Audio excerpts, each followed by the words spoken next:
Good day, everyone. My name is Dana, and I am your grief coach. So thank you for tuning in and joining on this particular video. Today, we're going to talk about closure. Closure. And I think too is going to overlap on some other things, because as I was preparing for this video, past videos were like coming into play, and so you're going to hear me name drop some other videos that are relevant to this talk tonight. So let's get straight right into it. Closure. So there's another video that I talk about the difference between bereavement, grieving, and mourning. And just real briefly, mourning is the outward expression of one's grief or loss. Grief is the emotions or the actions that we have about the loss. And then the bereavement is a period of time of the loss. So, or the state of the loss. So tonight I want to talk about the mourning part. So the mourning part is that outward expression of the loss. And that outward expression could be the wakes, the funerals, the memorial services. It could be, the releasing of doves or butterflies, things of that nature. So it's the outward expression of one's grief and one's loss that we as a society have put together, basically. And those things sometimes can help individuals realize that this situation took place, and now I can, and it's not like I can't, like people can really like move on, but it's okay. I faced it. I did whatever. I was able to go to the burial site, or I was able to release it, and now I can kind of move on. The thing is, that doesn't work for everyone, right? You constantly hear me say this, like grief is not this, like I can't give you a pill. I can't say do this, this, and this, and then you won't be grieving anymore. It is really like a try it on, see if it works for you. And if it doesn't, it doesn't. There's other tools and skills and things that you can do that work for you. So try it on. If it fits, it doesn't fit. Even these videos, try it on.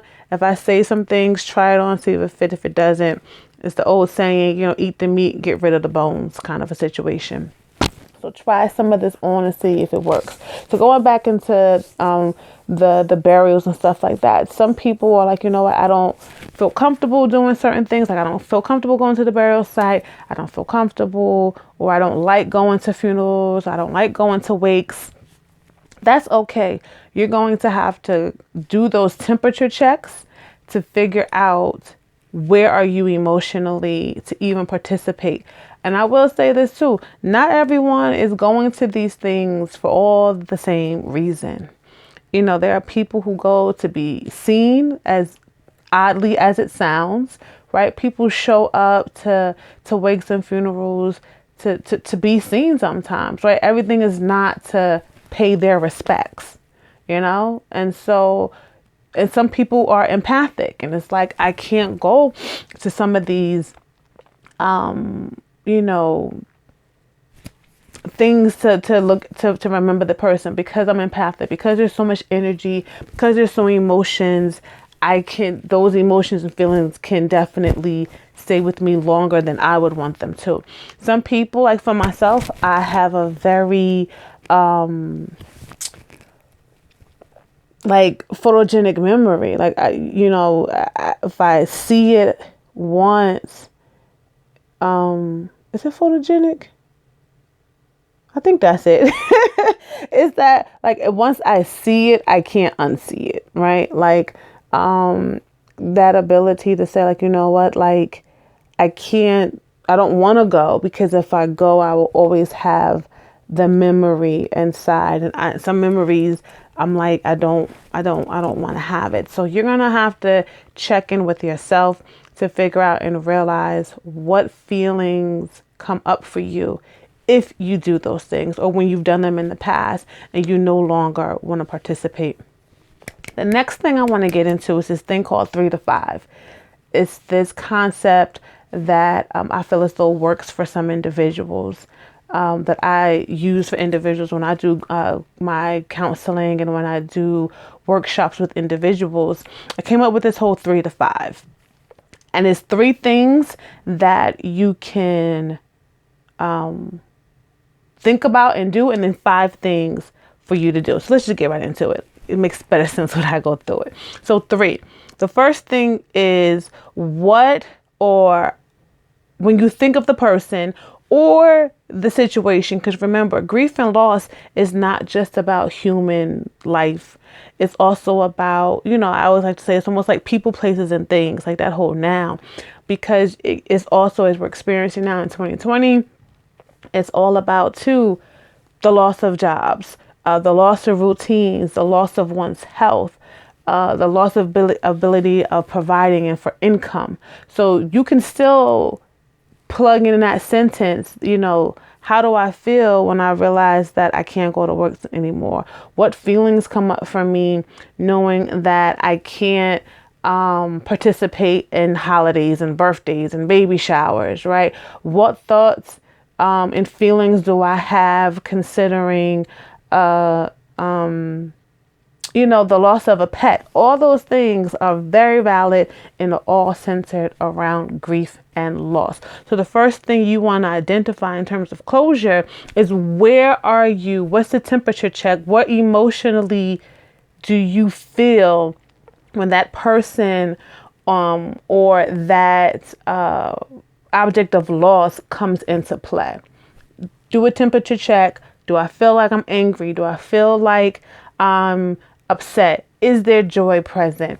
Do I have pain? Identify what those things are.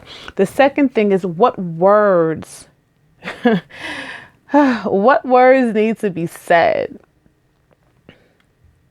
And things are coming up for me right now as I'm doing this. What words need to be said around the loss? What words need to be said to either the living or the dead or the innate object, right? What words that were left unspoken that now can be spoken or get to be spoken? Going back to jobs. Do I need to go to the job parking lot and just go off and say some words that I really, really want to say, right? What words do I need to say to the loved one that I didn't get a chance to say here in the natural and face to face? What words do I need to say to the spouse or the child that's left behind that I need to say some things to? The last thing is, what actions need to be carried out? Whether that's engaging in a conversation, whether that's writing a letter, whether that's putting a down payment for the tombstone, whether that's clearing out my debt, whether that's putting myself on a budget, whether that's asking for help to financially provide for myself. What actions need to be carried out? What is it that you have been avoiding that is not allowing you to have closure on the situation? So the 3 to 5, the 3 things, the first 3 things is, what am I feeling? What are the thoughts? The second one is, what are the words that need to be said? And the third thing is, what are the actions that need to be carried out? Then I come down to the 5 part. So the 5 part is, what are 5 memories? But the 5 memories have to either fit into joyful memories, loving memories, laughter, connection. What are the 5 experiences or memories or moments that I can affiliate myself with that particular loss?